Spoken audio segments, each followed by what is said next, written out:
Our next topic is force can change the state of motion of an object. जो force है वो क्या कर सकती है, किसी भी object की state of motion को क्या कर सकती है, change कर सकती है. The motion of an object, हम क्या पढ़ेंगे, object के motion के बारे में पढ़ेंगे. An object is said to be in motion if it is moving by certain speed in a particular direction. ठीक है, वो ऑब्जेक्ट मोशन में कब होगा, हम कब कहेंगे कि भी जो ऑब्जेक्ट है वो मोशन में है, when it is moving by a certain speed, जब वो किसी सर्टेन स्पीड से किसी पर्टिकुलर डायरेक्शन में मूव करता है तब हम क्या कहेंगे, ऑब्जेक्ट इज़ इन मोशन. ठीक है. If the object is at rest, अगर ऑब्जेक्ट रेस्ट पोजिशन में है, it means that it is not changing its position with respect to an observing point. जब ऑब्जेक्ट रेस्ट में होता है तो उसका मतलब क्या होता है, जो ऑब्जेक्ट है वो अपने ऑब्जर्विंग पॉइंट से अपनी पोजीशन को चेंज नहीं कर रहा है. Hence it has zero speed. अब उसकी पोजीशन चेंज नहीं हो रही है तो उसकी स्पीड क्या होगी, zero. There are two states. ठीक है, दो स्टेट होते हैं, एक मोशन, इन मोशन, एंड दूसरी स्टेट क्या होती है, रेस्ट. ठीक है, मोशन में क्या होता है, पोजीशन चेंज होती है ऑब्जेक्ट की, लेकिन रेस्ट पोजीशन में क्या होता है, ऑब्जेक्ट की पोजीशन चेंज नहीं होती है. When the object starts moving it means that its position is being change with respect to an observation point.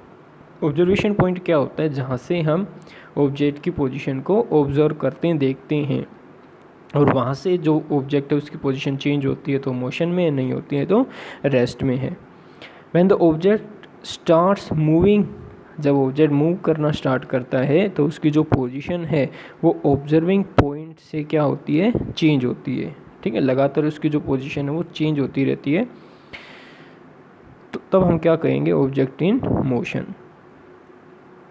Now, in order to move an object from one place to another, a force is required to bring that object in motion. ठीक है, जब object move करता है एक place से दूसरी place में तो जो फोर्स है वो चाहिए होगी ऐसा करने के लिए. ठीक है, किसी भी ऑब्जेक्ट को मोशन में लाने के लिए, एक प्लेस से दूसरी प्लेस पे मूव करवाने के लिए हमें क्या चाहिएगी, force. We have to apply force on an object to move it. जैसे एक ये ट्रक है, ठीक है, राइट डायरेक्शन में मूव कर रहा है. ठीक है, कब कर रहा है, जब हम फोर्स लगा रहे हैं. ठीक है, पुशिंग फोर्स इसके ऊपर लगा रहे हैं. ठीक है, ये देखो जैसे हम इस टोए पे क्या कर रहे हैं, पुशिंग फोर्स लगा रहे हैं तो ये आगे की तरफ, राइट डायरेक्शन की तरफ मूव कर रहा है. ठीक है, तो जब तक फोर्स नहीं लगाएंगे जब तक मोशन नहीं होगा. Next point is, not only this, a force applied onto an object can change its speed, bring it to rest or even change the direction of its motion.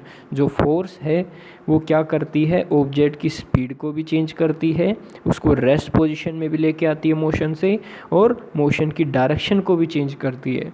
ठीक है, जैसे गाड़ी मोड़ पर क्या करते हैं, गाड़ी को मोड़ते हैं तो फोर्स अप्लाई करनी पड़ती है. ठीक है, तो जो फोर्स है वो स्पीड भी चेंज करती है, रेस्ट में भी ऑब्जेक्ट को लेके आती है बाय अप्लाइंग ब्रेक्स, और डायरेक्शन भी चेंज करती है मोशन की.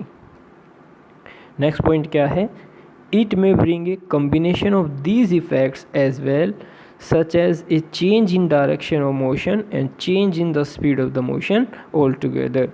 ठीक है, इन इफ़ेक्ट्स का कम्बिनेशन भी हो सकता है. ठीक है, मोशन की डायरेक्शन के साथ साथ मोशन की स्पीड भी चेंज हो सकती है.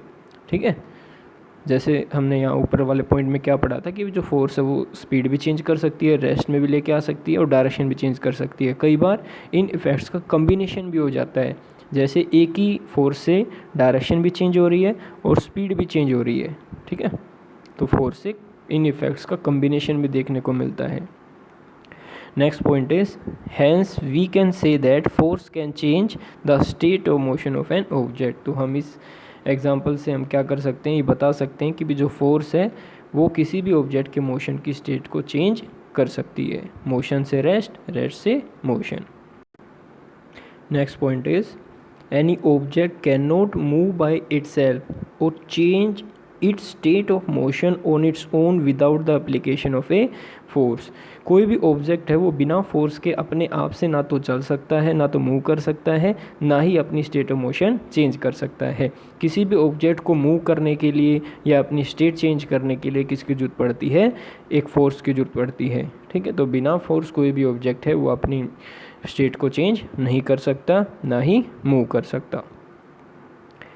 Next point, however it is not a case that this change of state of motion will take place every time with every kind of object. For example, if a person tries to push a very heavy object such as a wall, it would not at all. ठीक है, हर बार force apply करने से object की state change कई cases में नहीं होती है। ठीक है, हर केसेस में जो स्टेट ऑफ मोशन है उसमें फोर्स के कारण चेंज नहीं होता है। जैसे फॉर एग्जांपल, अगर कोई पर्सन हैवी ऑब्जेक्ट्स जैसे वॉल के ऊपर फोर्स लगा रहा है तो उस केस में मोशन चेंज नहीं होगा, स्टेट ऑफ मोशन चेंज नहीं होगी, क्योंकि जो वॉल है वो अपनी पोजीशन चेंज नहीं करेगी। ठीक है, तो इस केस में फोर्स अप्लाई करने से स्टेट ऑफ मोशन चेंज नहीं हुई है। ठीक है, तो कुछ ऐसे भी केसेस हैं जिनमें फोर्स अप्लाई करने से मोशन की स्टेट चेंज नहीं होती है। ठीक है, जैसे वॉल के ऊपर फोर्स अप्लाई करने से वॉल मूव नहीं करती है, अपनी स्टेट चेंज नहीं करती, और रेस्ट में है तो रेस्ट में ही रहेगी। A force can change the shape of an object. जो फोर्स है वो किसी ऑब्जेक्ट की शेप भी क्या कर सकती है? चेंज कर सकती है। फॉर एग्जांपल, स्ट्रेच ए रबड़ बैंड। जब हम रबड़ बैंड को स्ट्रेच करते हैं तो उसकी शेप क्या हो जाती है? चेंज हो जाती है, और उसके बाद जब हम इसको रिलीज़ कर देते हैं, छोड़ देते हैं, तो वापस से उसकी ओरिजिनल शेप आ जाती है। उसके बाद क्या है? प्रेस ए स्पॉन्ज। जब हम स्पॉन्ज को प्रेस करते हैं तो उसकी शेप क्या हो जाती है? चेंज हो जाती है।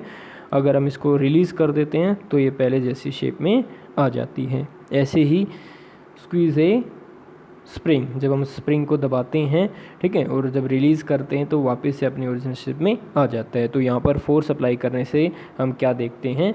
जो शेप है ऑब्जेक्ट की वो क्या हो रही है? चेंज हो रही है। तो जो फोर्स है वो किसी भी ऑब्जेक्ट की शेप को भी क्या कर सकती है? चेंज कर सकती है। The shape of an object can be altered if some force is applied to it.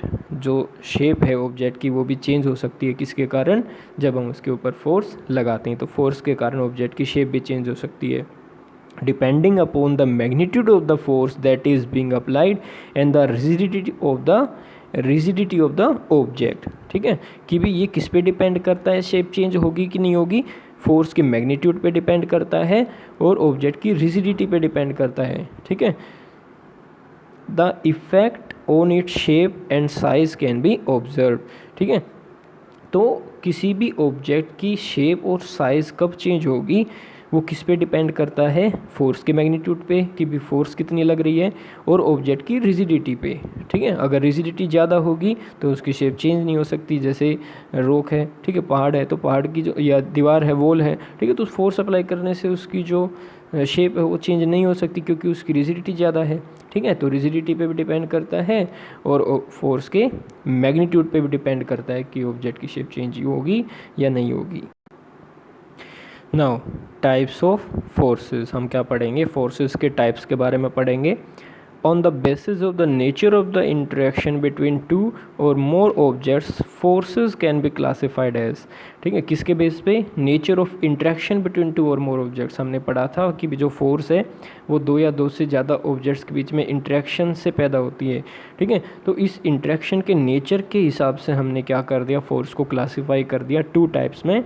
First is contact forces and second is non contact forces. ठीक है, व्हाट इज़ कॉन्टैक्ट फोर्सेस?